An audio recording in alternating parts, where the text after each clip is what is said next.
जरा मच्छर काटेगा तो हम मच्छर से शिकायत नहीं करेंगे, हम शिकायत करेंगे तो डॉक्टर से जाकर साथ ये मच्छर मुझे काट गया है और मुझे मलेरिया हो गया है, मेरे शरीर में रोग हो गया, बुखार आ रहा है, मुझे सिर दर्द। उसी तरह जब दुनिया के मच्छर हमें काटते हैं, संसार के लोग जब कष्ट देते हैं, अपने पर्याय सब जब दुनिया ताना देती है, अपशब्द करती है, तब दुनिया वालों से जाकर मत कहो, पड़ोसी से, अड़ोसी से, रिश्तेदार से, इनसे मत कहो। कहना है तो एक बार कुबेरेश्वर बाबा के दरवाजे पर जाकर कहो कि ये तकलीफ, ये कष्ट निभाएगा, और बिना निभाए वो रहता ही नहीं।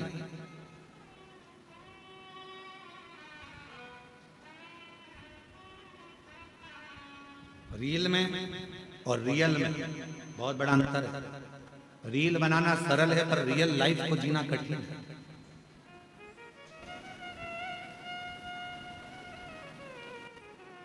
हमने कई लोगों को देखा है कि अपने स्टेटस पे लोग फोटो तो बड़ा स्माइल का लगाते हैं, पर उनसे मिलो एकांत में तो मालूम पड़ता है कि दुनिया का सबसे ज्यादा दुखी व्यक्ति वही है। फोटो तो स्माइल का लगाया है, हंसते हंसते लगाया है, पर उसके अंदर कितना दर्द छुपा हुआ है वही जानता है, उसके भीतर कितना दर्द है। हम कुबेरेश्वर बाबा से आप लोगों से ज्यादा तो हमारा मिलना नहीं होता।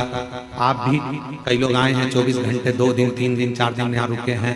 आपने देखा होगा हम बाहर नहीं मिलते, अपने अनुष्ठान में, अपने जप में लगे रहते हैं, भजन करना। और बाबा से एक ही प्रार्थना करते रहते हैं, तेरी चौखट के अंदर जो प्रवेश कर जाए, इस कुबेरेश्वर बाबा की धरा पर जब कोई आ जाए तो इतनी कृपा जरूर करना कि वो 3 महीने में झोली भरकर वापिस आ जाए। वो खाली ना,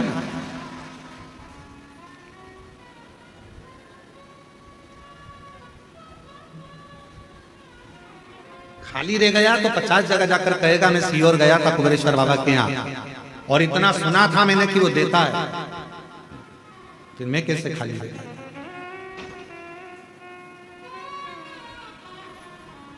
और हम आप लोगों से भी कहेंगे कि कुबेरेश्वर बाबा की धरा है, कंकर शंकर की भूमि है। यहाँ विश्वास अगर आपके दिल में है तो शिव दिए बिना नहीं रह सकता। एकांत में बैठकर 108 बार श्री शिवाय नमस्तुभ्यं बोलो, 5 कंकर बीन कर उसका पूजन करो, उसको शिव मानकर उसकी आराधना कर कर उससे प्रार्थना करो, बाबा बहुत आस लेकर आया हूं, मेरे बाबा, मेरे भोलेनाथ, मेरे शंकर, सब दूर से हार चुका हूं, तब आखिरी में तेरे दरवाजे आया। और अगर तेरे दरवाजे से भी खाली चला जाऊंगा तो फिर कहां जाऊंगा। अब ये श्वास तेरी है, शरीर तेरा है, घर तेरा है, परिवार तेरा है। जैसे तूने आज मुझे अपने धाम में बुलाया, पूजन करवाई, ऐसी कृपा करना कि मुझे फिर वापस खूब देना, खूब कृपा करना, स्वस्थ होकर परिवार के साथ आनंद के साथ तेरे धाम फिर आऊं और फिर पूजन कर। ऐसी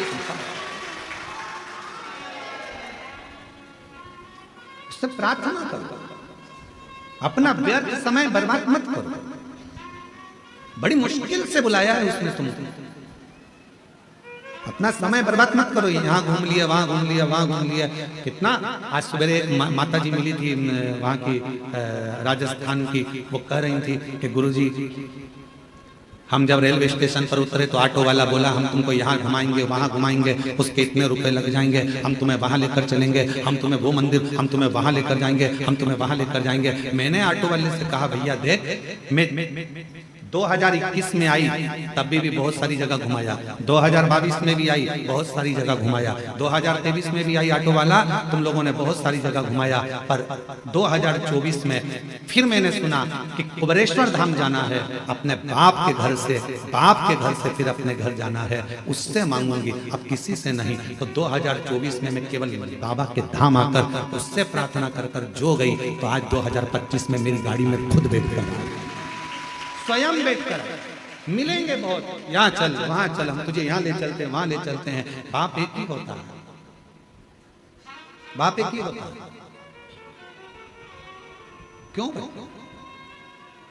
यहां जाना है वहां, उससे मिलने आए हो, उससे बात करने आए हो, थोड़ा बैठो उसके। हम भी निकल सकते हैं अपने कमरे से बाहर, हम भी तुम्हारे बीच में घूम सकते हैं, पर क्यों? आप उससे मिलने के लिए आए, उसके दरवाजे आए। सियोर वाला महाराज तो आपको चवन्नी भी नहीं दे सकता, देगा तो वो करोड़पति बनाकर तुमको फिर बुलाएगा। आप हमसे मिलने नहीं, आप उससे मिलने के लिए आए, आप हमारे लिए आए। कथा सुना है, कथा भी क्या है? शिव के मिलन का बिंदु। शंकर से मिलन का बिंदु है शिव महापुराण की कथा। रुक्मणी जी को भगवान कृष्ण कैसे मिले थे? ना तो रुक्मणी जी ने कभी कृष्ण को देखा था, ना भगवान कृष्ण ने रुक्मणी जी को देखा था। फिर मिलन हुआ कैसे? केवल एक बात पर मिलन हुआ कि रुक्मणी जी ने रोज किसी ना किसी मुख से भगवान कृष्ण का चरित्र सुना। कृष्ण ऐसे हैं, कृष्ण वैसे हैं, कृष्ण की लीला ऐसी है, कृष्ण की लीला वैसी है। रुक्मणी जी ने सोच लिया अब तो कृष्ण को अपना बनाऊंगी और मैं कृष्ण की हो जाऊंगी। आखिरी में भगवान कृष्ण को रुक्मणी को अपना बनाना पड़ा, रुक्मणी के कृष्ण हो गए। जरा विचार करें, कथा शिव के करीब लेकर जाता है। कई लोग कहते हैं गुरुजी भगवान के 24 अवतार हुए, हम कहते हैं सतयुग, त्रेता और द्वापर, 3 युग मिलाकर भगवान के 24 अवतार हुए हैं। कितने? जम के बोलो जरा। 24। भागवत में इसका वर्णन, कोई अवतार सतयुग में हुआ, कोई अवतार त्रेता में हुआ, कोई अवतार द्वापर में हुआ। पर भगवान देवाधिदेव महादेव को सबसे ज्यादा प्रिय अगर कोई युग है तो ये कलयुग है। क्यों? शिव जी कहते हैं कि 3 युग मिलाकर 24 अवतार हुए हैं, पर मात्र कलयुग में भगवान कहते हैं कि 55 अवतार हुए हैं। केवल कलयुग अकेले। कहा गुरुजी 55 अवतार कैसे? तो किसी ने पूछा कि केवल अकेले कलयुग में भगवान के 55 अवतार? हाँ, कभी श्रीमद वल्लभाचार्य जी के रूप में, कभी श्री रामानुजाचार्य के रूप में, कभी श्री निम्बारकाचार्य के रूप में, कभी नामदेव जी के रूप में, कभी मीराबाई के रूप में, कभी कर्माबाई के रूप में, कभी तुकाराम जी के रूप में, कभी छत्रपति वीर शिवाजी के रूप में, कभी स्वामी समर्थ के रूप में, कभी रामकृष्ण परमहंस के रूप में, कभी स्वामी विवेकानंद के रूप में। ये भगवान के ही तो अवतार है। 3 युग मिलाकर 24 अवतार हुए हैं, पर कलयुग अकेले में भगवान ने 55 अवतार ले लिए। इतने संत, इतने साधु जिन्होंने भक्ति कर कर भगवान को प्राप्त करा, वो भगवान का ही तो स्वरूप। जितने भक्त सतयुग में नहीं हुए, जितने भक्त द्वापर में नहीं हुए, त्रेता में नहीं हुए, उससे ज्यादा भगवान के भक्त कलयुग में पैदा हुए, जिन्होंने भक्ति कर कर सारे जनमानस को कृतार्थ किया। ये अवतार जितने साधु, सन्यासी, तपस्वी, साधक, उपासक जो भगवान की अविरल भक्ति में डूबे हुए हैं, वो भगवान का ही तो एक प्रतिबिंब है, भगवान का ही तो स्वरूप है। एक गीत की लाइन है, तुझ में रब दिखता है यारा में, आप उसको ढूंढो। और जब उस स्वरूप को किसी में देखते हैं तो वो उसमें नजर आता है। क्यों आए हो कुबरेश्वर धाम? कथा सुनने के लिए। क्यों आए हो कुबरेश्वर धाम? बाबा से बोलने के लिए। क्यों आए हो कुबरेश्वर धाम? बाबा से विनय करने के लिए, निवेदन करने। क्यों व्यर्थ बेटा?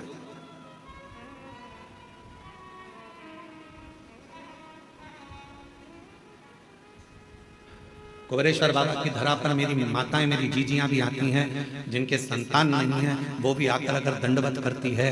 वहां की मिट्टी जब वो सोती है, प्रणाम करती हैं, उस रज को अपने शरीर पर लगा लेती हैं, उसको प्रणाम करती हैं, नमन करती हैं, तो माँ कहीं ना कहीं किसी रूप में ना जाने वो पृथ्वी माता भी कृपा कर कर कहीं शिव को कंकर शंकर का स्पर्श होकर उसका गोद भरा जाए। कुछ तो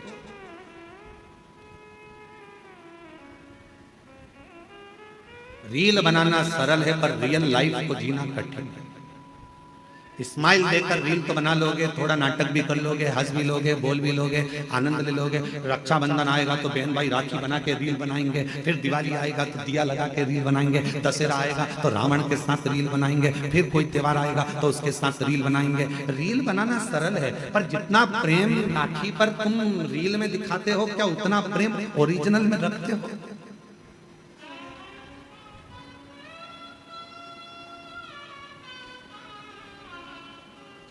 रील बनाना सरल है।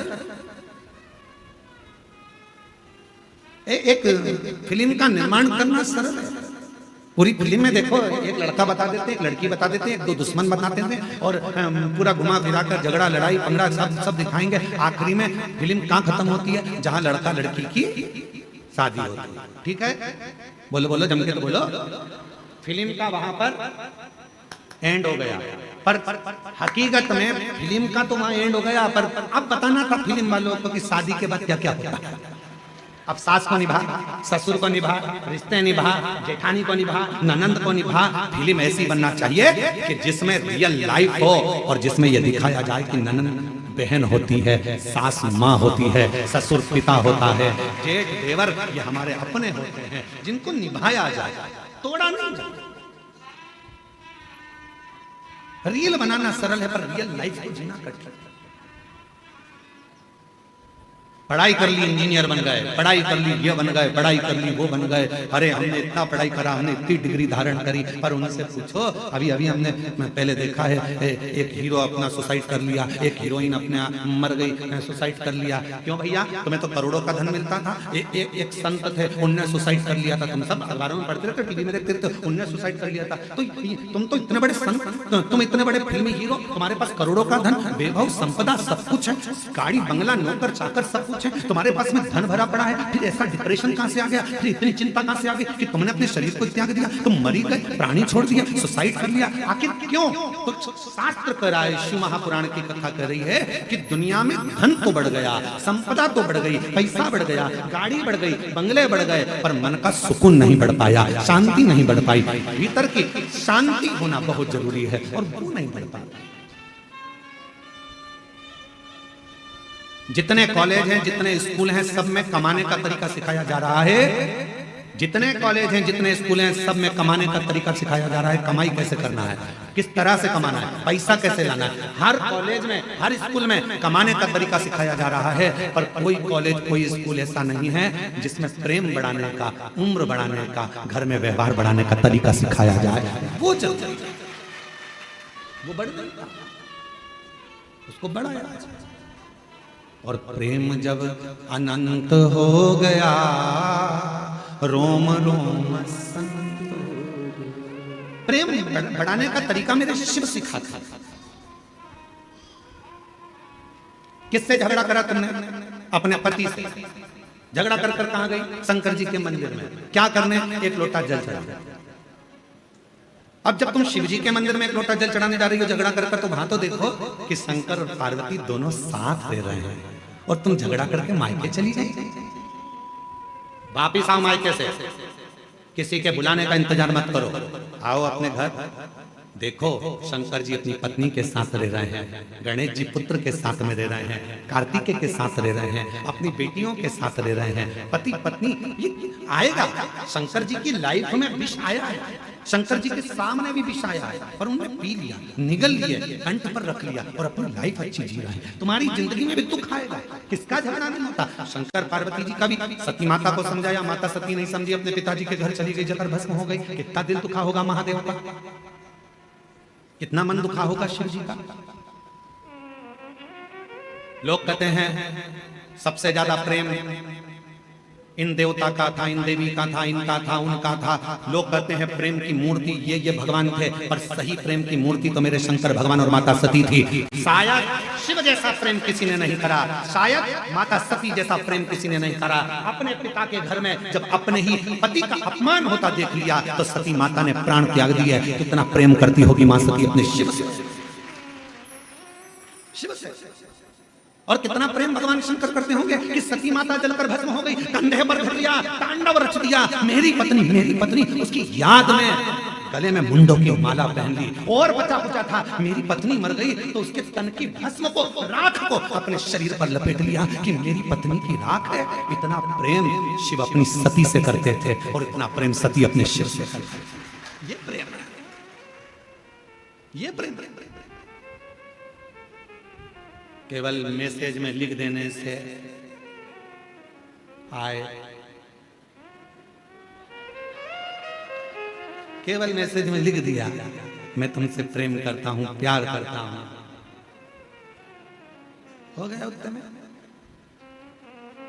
मोबाइल दिला दिया, प्रेम हो गया उत्ते में। आज के जितने त्योहार हैं केवल गिफ्ट के हो गए, केवल गिफ्ट के त्योहार। पापा ने क्या दिलाया बच्चों को? ये कपड़ा तक नहीं दिलाया त्योहार पर। करवा चौथ का व्रत था, मेरी बेटी को एक साड़ी तक नहीं दिलाई। दामाद तुमने केवल गिफ्ट से प्रेम रह गया, केवल लेन देन से प्रेम रह गया। पहले कुछ नहीं होता था, कुछ भी नहीं। किसी किसी के घर में तो धन भी नहीं होता था तो भी निभता था परिवार, निभता। अभी एक बहन उसका घर में कुछ भी नहीं था, कुछ भी। उसने अपने पड़ोसी से कहा कि मेरा छोटा सा झोपड़ा है, टूटा हुआ घर है, मेरा छोटा सा झोपड़ा, टूटा घर। हमारे यहाँ तो कोई मूर्ति खरीद कर लाएंगे लक्ष्मी जी की या देवता की तो वो पैसे भी नहीं। तुम सीहोर वाला महाराज से पूछो ना कि हम पूजन किसकी करें, लक्ष्मी जी के पूजन किसकी? उसकी पड़ोसन से उसने कहा तो पड़ोसन ने फोन लगाया सीहोर कुबरेश्वर धाम। आशीष हमको बोले कि गुरुजी, उन्होंने पूछा ना हमारे पास में चढ़ाने का कुछ है, ना लगाने का कुछ है, ना हम हमारे घर को ज्यादा पोस सकते हैं, गाय के गोबर से लीप दिया है, हम किस चीज की पूजन करें? तो हमने आशीष से कहा उनके घर में कुछ नहीं होगा, झाड़ू जरूर होगी, आप उनसे बोल दो दिवाली पर झाड़ू की पूजन कर ले, लक्ष्मी टूट मार। उस बूढ़ी माँ ने अपने पति के साथ झाड़ू की पूजन कर, उसमें भी तो लक्ष्मी बसती है। ढेर संपदा होगी तो भगवान रीझेगा, ये शिव पुराण कभी नहीं कहते। करोड़ों का धन होगा तो भगवान रीझेगा, ये पुराण नहीं कहते। दूसरे रीझ जाएंगे तुम्हारे करोड़ों के धन के जगह। कोई सेठ जी आए, आओ साहब हम तुम्हारी पूजन कराते हैं, आओ साहब हम तुम्हें दर्शन कराते हैं, आओ साहब। क्यों? सेठ जी जाएंगे 500 का लिफाफा दे जाएंगे। सेठ जी के पीछे दुनिया फिर सकती है, परमात्मा नहीं। भगवान को सेठ से मतलब नहीं है, वो तो खुद सांवरिया से।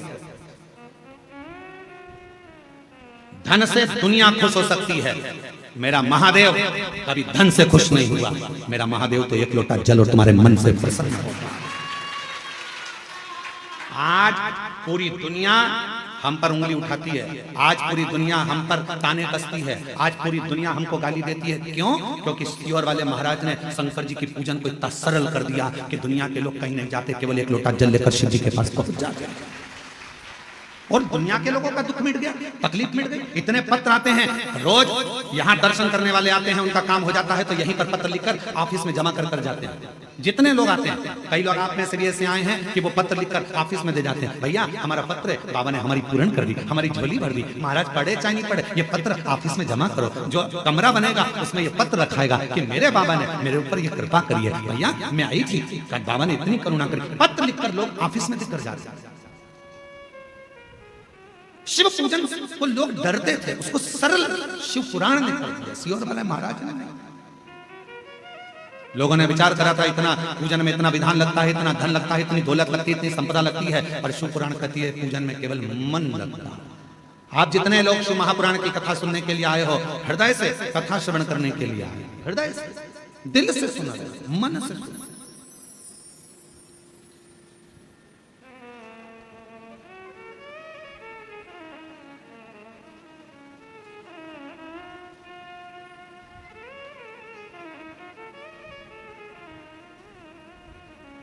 उसका अनुभव आप स्वयं करिए, आप स्वयं। ये कुबरेश्वर धाम की धरा एक ऐसी धरा है जहां सारी ऋतुएं, सारे व्रत, सारे तीर्थ, सारे पुराण, सारे शास्त्र का सुख यहां प्राप्त हो। आप महसूस करो, आप खुद महसूस करिएगा। और जो लोग 2-3 दिन से रुके हैं वो महसूस कर रहे होंगे। अभी भी हम ये कहेंगे आप तो भरचक गर्मी के दिनों में आओ तो भी तुम महसूस करो, तीनों ऋतुओं का दर्शन होगा आपको। सुबह 4 बजे से लेकर यहाँ 11 बजे तक आपको, सुबह 4 बजे से 11 बजे तक यहाँ शीत ठंडक का महसूस होगा। भरचक गर्मी कितनी है, कितनी भी गर्मी पड़े, दोपहर में यहाँ शाम को 4 बजे तक ऐसा महसूस होता है कि जैसे बहुत ग्रीष्म था।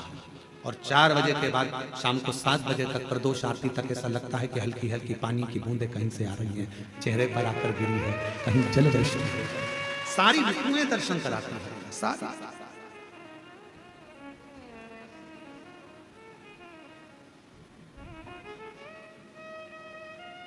वो अनुभव करा रहा है। अनुभव महाराज रियल में जी, रियल में नहीं। रियल लाइफ जो है आपकी अच्छी है। शिव जी को 1 लोटा जल चढ़ाना प्रारंभ, अपने बच्चों को भी कहो कि हमारी पूंजी है, 1 लोटा जल लेकर जाओ, ये हमारी पूंजी है, 1 लोटा। इसके बिना कहीं सुख नहीं। हम फ्लाइट से भी सफर करते हैं तो हमारे बैग के अंदर 1 लोटा रखा रहता है, छोटा सा पानी का लोटा हमारे बैग के अंदर रखा रहता है। चेक करने वाले जब सामान चेकिंग करते हैं एयरपोर्ट पर तो वो कहते हैं ये लोटा काहे के लिए ले जाते हो गुरुजी? हमने कहा आखिरी में यही काम आने वाला है, 1 ही लोटा है, वो लोटा ही आखिरी में काम आएगा। परिवार वाले भी सब जायदाद रख लेंगे, आखिरी में तुम्हें 1 लोटे में भर लेंगे, शमशान से घर भी नहीं लाएंगे, लोटे में भर के गंगा जी छोड़ आएंगे। वो लोटा ही सब पड़ा है, ये बेभाव धन दौलत संपदा सब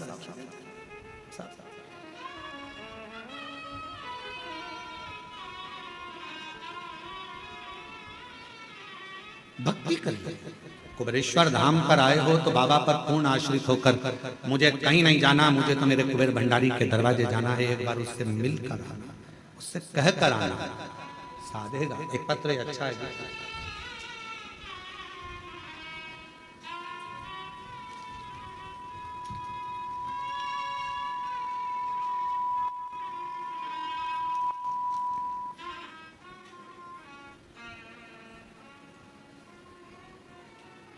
मैं चित्तौड़गढ़ जिले के रावत भाटा शहर की रहने वाली हूँ। मेरा नाम चंद्रकला मीना है।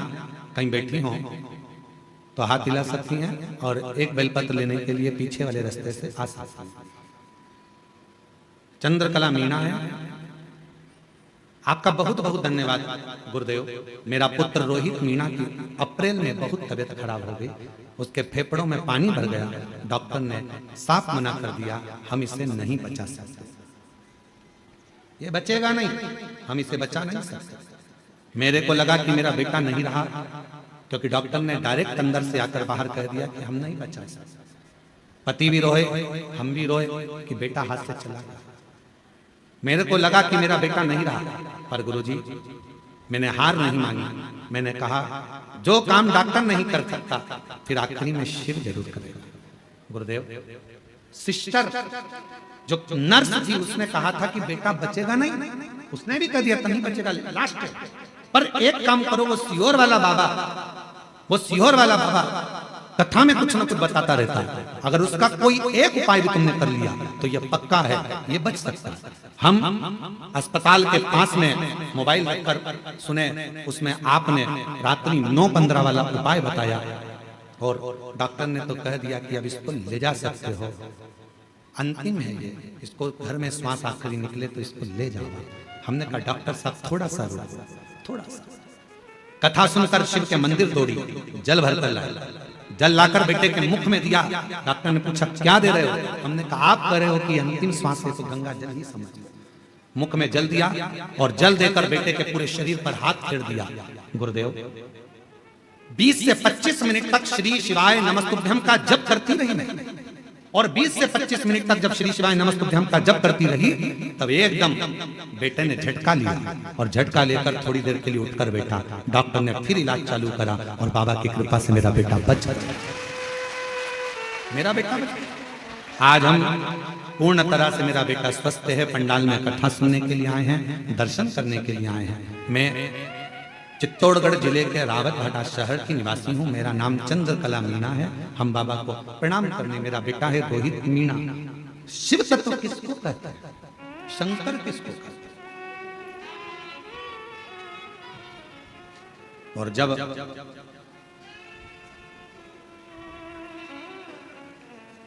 भरोसा पूर्ण हो जाता है, विश्वास पूर्ण हो जाता है, तो शिव कैसे ना मिले? कहीं पर भी बैठकर आप कुबेर भंडारी को जब पुकारते हो, कुबेरेश्वर बाबा का स्मरण करते हो, तो शिव तत्व आपके करीब न होता। मैं और मेरा नहीं। कई लोग जब ऑनलाइन कथा होती है कुबेरेश्वर धाम से, तो लोग जजमान बनते हैं अपने अपने घरों में बैठकर कथा सुन। वो नहीं आ पाते, घर में बैठकर भी जजमान बन जाते हैं। हम उनसे कहते हैं कि तुम जजमान बन गए, भले अपने घर में बैठकर जजमान बने हो, कथा सुन रहे हो, पर निश्चित है कहीं शिव जी को तुम्हारी झोली भरना होगी, इसलिए बाबा ने तुम्हें घर बैठकर भी जजमान बनाया। भक्ति, विश्वास, भरोसा, दृढ़ आयो कुबेरेश्वर बाबा के दरवाजे पर बैठो, भजन करो, शिव छोड़कर नहीं भगना। जरा सा लड़ाई झगड़ा हुआ, घर छोड़ दिया, जरा सी कोई बात आई तो बात करना छोड़ दिया, बाबा ने नहीं सुना तो मंदिर जाना छोड़ दिया। नहीं, फाइल थोड़ी मोटी है, पढ़ने में समय लगेगा। कोई कोई पत्र इतना कठिन होता है कि हम ही नहीं पढ़ पाते, तो भगवान भी तो थोड़ा समय पर पढ़ेगा, धीरे धीरे धीरे धीरे। अब उसके पास तुमने अर्जी लगाई है, पत्र लिखा है, बोला है, तो वो भी तो धीरे धीरे समझेगा। वो एक लाइन का स्मरण करते हैं, वो मैंने अर्जी लिख दी बाबा तेरे दरबार में।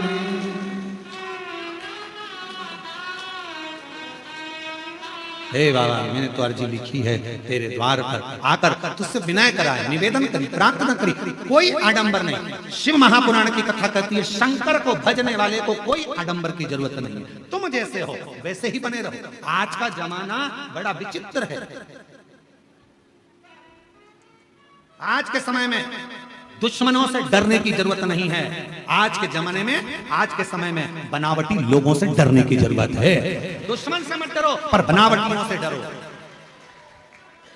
आज का जमाना दुश्मन से डरने का नहीं है। दुश्मन से तो तुम लड़ लोगे, पर जो बनावटी जिंदगी जी रहा है, अच्छे अच्छे बनकर तुम्हारे पास में आ जाते हैं, भैया जी, भाभी जी, काकी जी, काकी जी, काका जी करके बड़े तुम्हारे प्रेमी बनते हैं, और बाद में तुम्हें चूना लगाकर चले जाते हैं। दुश्मन से मत डरो कलिकाल में, पर बनावटी जिंदगी जीने वालों से डरो, जो बनावटी रूप रखकर तुम्हारे करीब में आते हैं और तुम्हें धोखा देकर चले जाते हैं। बनावटियों से डरो।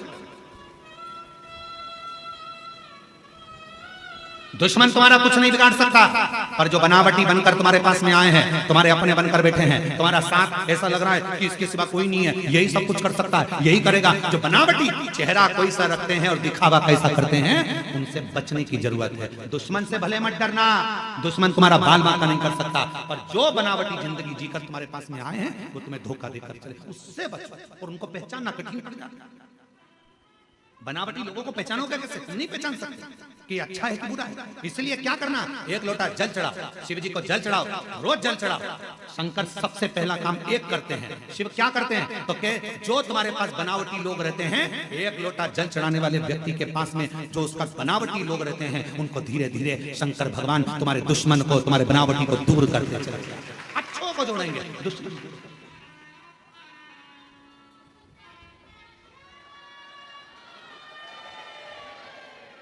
आ गई आवाज, आ गई। बनावटी लोगों से बचिए थोड़ा। दुश्मन तुम्हारा बाल बांका नहीं कर सकता, और बनावटी से बचिए। कौन करे? किसी ने पूछा, क्यों गुरुजी शंकर भगवान ने किसी को भी अपना अच्छा एक भी गण ऐसा नहीं बनाया जो ठीक ठिकाने का हो? शंकर जी के गणों को देखो, एक भी ठिकाने का है? अरे बोलो तो जम के।